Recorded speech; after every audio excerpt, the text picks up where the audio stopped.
नमस्कार, जय हिंद साथियों। स्वागत है आपका अपने YouTube channel moral education study point में।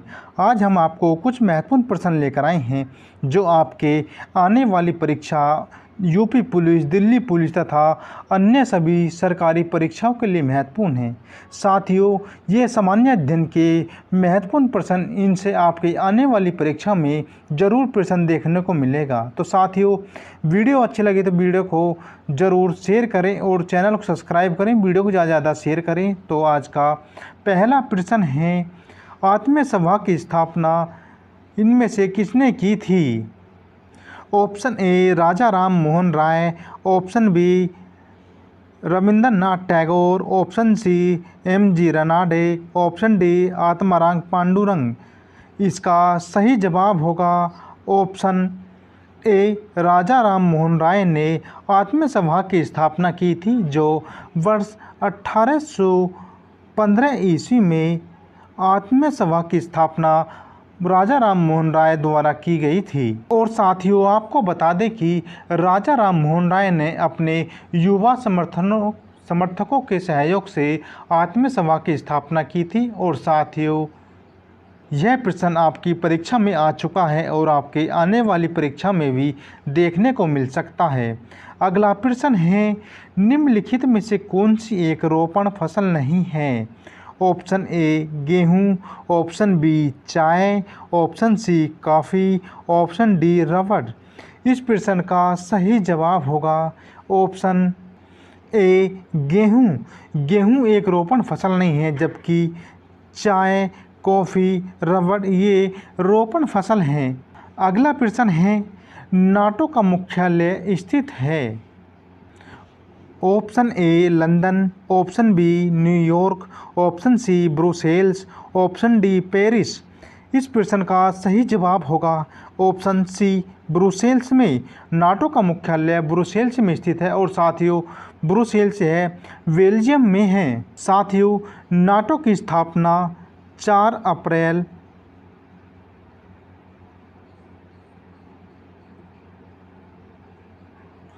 1949 को हुई थी,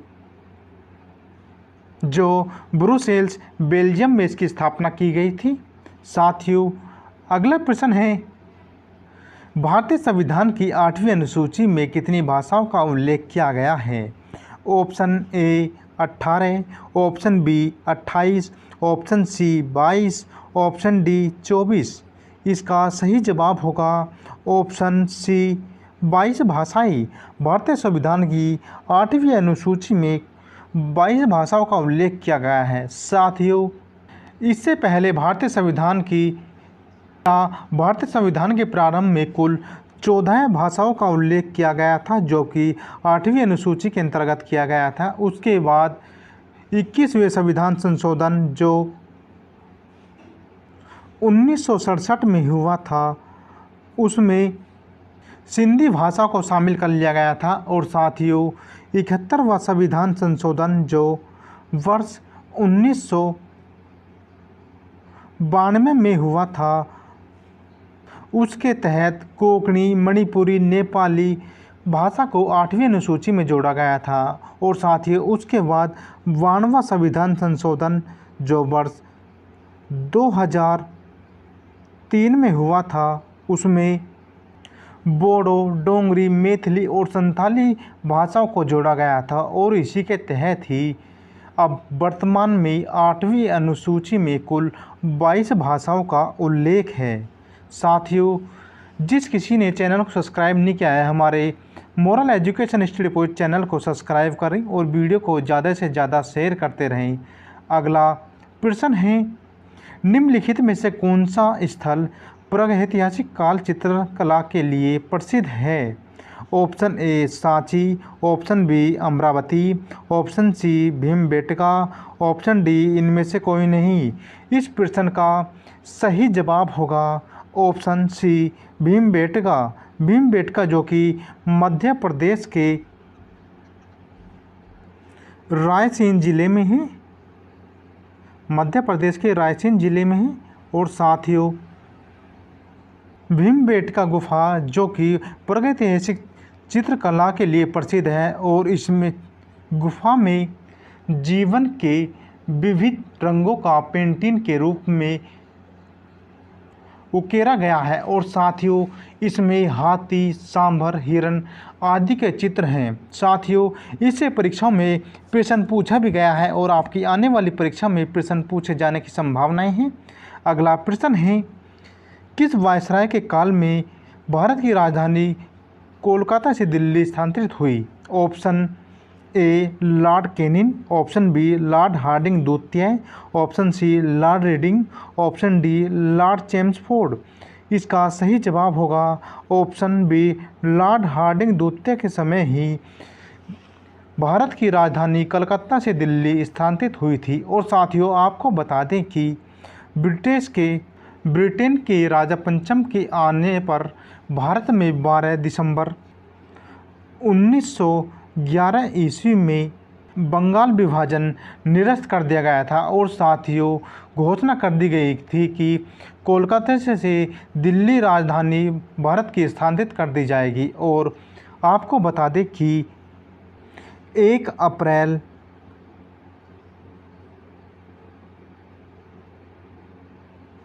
1912 में भारत की राजधानी कोलकाता से दिल्ली स्थानांतरित कर दी गई थी। अगला प्रश्न है, निम्नलिखित में से कौन सा एक भारतीय संविधान की प्रस्तावना का भाग नहीं है? ऑप्शन ए समाजवाद, ऑप्शन बी प्रजातांत्रिक, ऑप्शन सी संघात्मक, ऑप्शन डी धर्मनिरपेक्षता। इसका सही जवाब होगा ऑप्शन सी संघात्मकता जो कि भारतीय संविधान की प्रस्तावना का भाग नहीं है।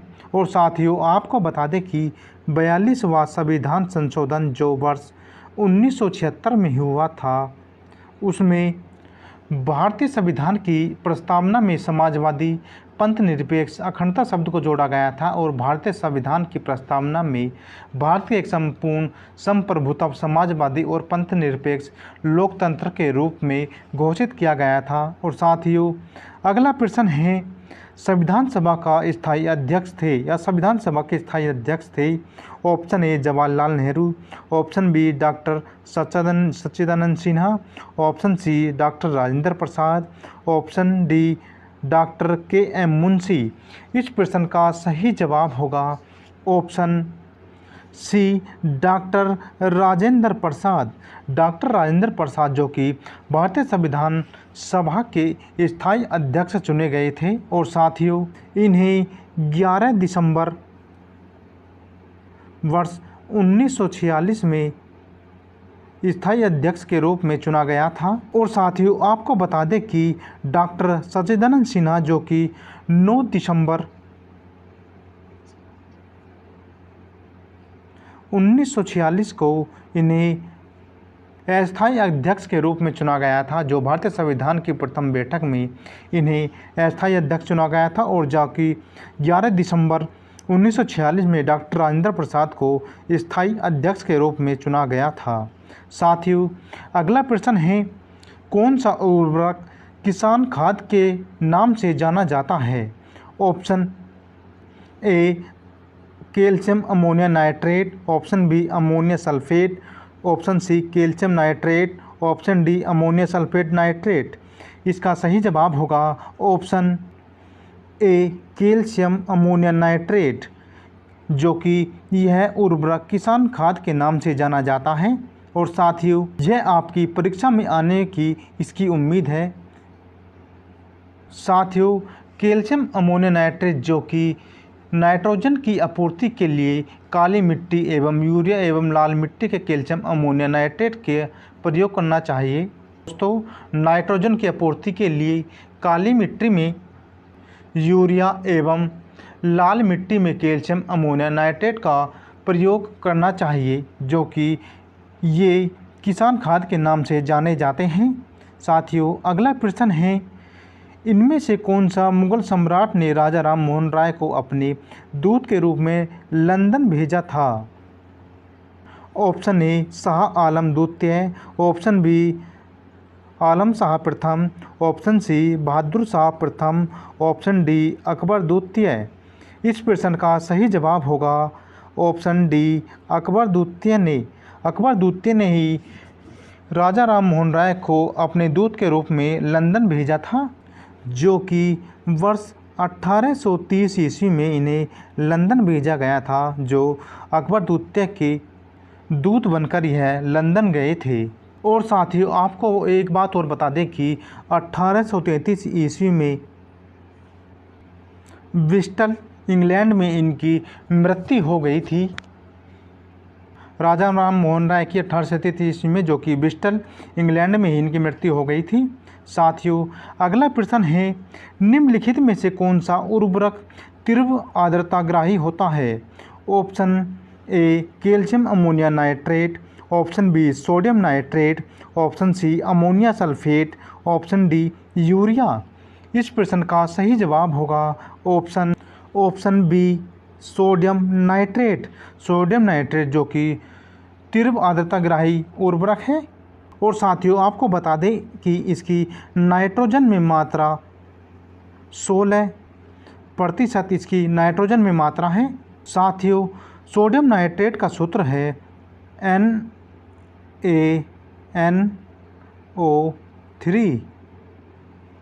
NaNO3 जो कि यह सोडियम नाइट्रेट का सूत्र है।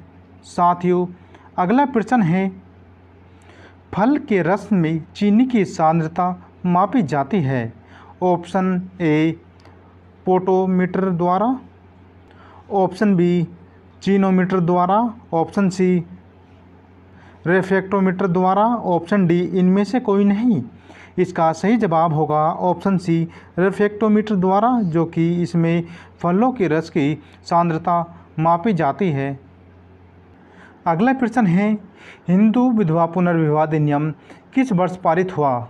ऑप्शन ए 1856 में, ऑप्शन बी 1816 में, ऑप्शन सी 1846 में, ऑप्शन डी 1853 में। इसका सही जवाब होगा ऑप्शन ए 1856 में, जो कि हिंदू पुनर्विवाह अधिनियम पारित हुआ था। और साथियों यह 26 जुलाई 1856 में पारित हुआ था। और साथियों यह ईश्वर चंद्र विद्यासागर द्वारा यह पारित किया गया था, जो विधवा पुनर्विवाह वर्ष 26 जुलाई 1856 में पारित किया गया था। अगला प्रश्न है, टमाटर का लाल रंग किस रंजक के कारण होता है? ऑप्शन ए एसिटिक अम्ल, ऑप्शन बी सिट्रिक अम्ल, ऑप्शन सी। साथियों इसके ऑप्शन गलत हैं। तो साथियों इस प्रश्न का सही जवाब होगा टमाटर का लाल रंग लाइकोपिन के कारण लाल होता है। और साथियों इस प्रश्न में सभी ऑप्शन गलत थे, जो कि इसका सही जवाब है लाइकोपिन। अगला प्रश्न है, थायराइड से निकलने वाला हार्मोन है? Option A thyroxine, option B insulin, option C पाराथाइक्लिन, ऑप्शन डी उपरोक्त में से कोई नहीं। इसका सही जवाब होगा ऑप्शन ए थायरॉक्सिन। थायराइड से निकलने वाला हार्मोन थायरॉक्सिन है, जो शरीर के उपापचय को प्रभावित करता है। और साथियों इस हार्मोन्स के उत्सर्जन की कमी से शरीर में मानसिक विकास अवरुद्ध होने लगता है। अगला प्रश्न है, बैडमिंटन से संबंधित खिलाड़ी हैं? Option A Sania Mirza, option B PV Sindhu, option C Deepak Karmakar, option D Draupadi Chand. इसका सही जवाब होगा option B PV Sindhu. PV Sindhu जो कि बैडमिंटन से संबंधित हैं, जबकि सानिया मिर्जा ये टेनिस खिलाड़ी हैं। और साथियों दीपक कर्माकर ये एक एथलेटिक हैं। और साथियों दीप्ति चंद जो कि एक स्प्रिंट खिलाड़ी हैं। साथियों जिस किसी ने हमारे चैनल को सब्सक्राइब नहीं किया है, ईमानदारी से हमारे चैनल को सब्सक्राइब करें और वीडियो को ज़्यादा से ज़्यादा शेयर करते रहें। अगला प्रश्न है, दालों में सबसे ज़्यादा क्या पाया जाता है? Option A vitamin, option B protein, option C वसा, ऑप्शन डी खनिज। इसका सही जवाब होगा ऑप्शन सी प्रोटीन। दालों में सर्वाधिक प्रोटीन पाया जाता है। और साथियों आपको बता दें कि कौन सी दाल में सर्वाधिक प्रोटीन पाया जाता है, जो कि मूंग की दाल में सर्वाधिक प्रोटीन पाया जाता है। मूंग की दाल में जो कि सर्वाधिक प्रोटीन पाया जाता है। और साथ ही आपको बता दें कि 100 ग्राम मूंग की दाल में 23.86 ग्राम प्रोटीन पाया जाता है। अगला प्रश्न है, भारतीय कला में बुद्ध के जन्म की किस घटना का चित्रण चक्र द्वारा हुआ? ऑप्शन ए संबोधि, ऑप्शन बी प्रथम उपदेश, ऑप्शन सी महाविनिष्क्रमण, ऑप्शन डी इनमें से कोई नहीं। इसका सही जवाब होगा ऑप्शन बी प्रथम उपदेश।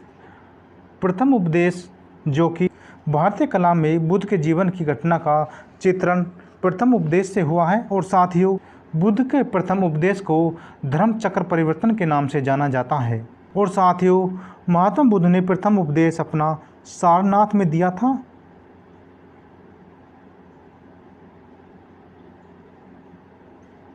सारनाथ में जो कि महात्मा बुद्ध ने अपना उपदेश दिया था। अगला प्रश्न है, हैदराबाद किस नदी पर स्थित है? Option A Mahanadi, option B Musi, option C Godavari, option D Krishna. इसका सही जवाब होगा ऑप्शन बी मूसी नदी पर। हैदराबाद जो कि मूसी नदी पर स्थित है। और साथियों अगला इस वीडियो का अंतिम प्रश्न है, गौतम बुद्ध का जन्म लुम्बिनी में हुआ था, इसकी पुष्टि किस अभिलेख से होती है? ऑप्शन ए समुद्रगुप्त के अभिलेख से, ऑप्शन बी अशोक के अभिलेख से, ऑप्शन सी हर्ष के अभिलेख से, ऑप्शन डी पुलकेशिन द्वितीय के अभिलेख से। इसका सही जवाब होगा ऑप्शन बी अशोक के अभिलेख से। अशोक के अभिलेख से यह पता चलता है कि बुद्ध का जन्म लुम्बिनी में हुआ था। और साथियों आपको बता दें कि अशोक का सबसे छोटा स्तंभ लेख जो कि रुम्नदेई स्तंभ है, और इसके द्वारा ही इसे बताया गया था कि महात्मा बुद्ध का जन्म लुम्बिनी में हुआ था। साथियों वीडियो अच्छी लगी तो वीडियो को लाइक करें, हमारे चैनल को सब्सक्राइब करें और वीडियो को ज़्यादा से ज़्यादा शेयर करें। साथियों और इन बेहतरीन वीडियो पाने के लिए हमारे चैनल को ज़रूर सब्सक्राइब करें और वीडियो को ज़्यादा से ज़्यादा शेयर करें। जय हिंद साथियों, आज के लिए इतना ही।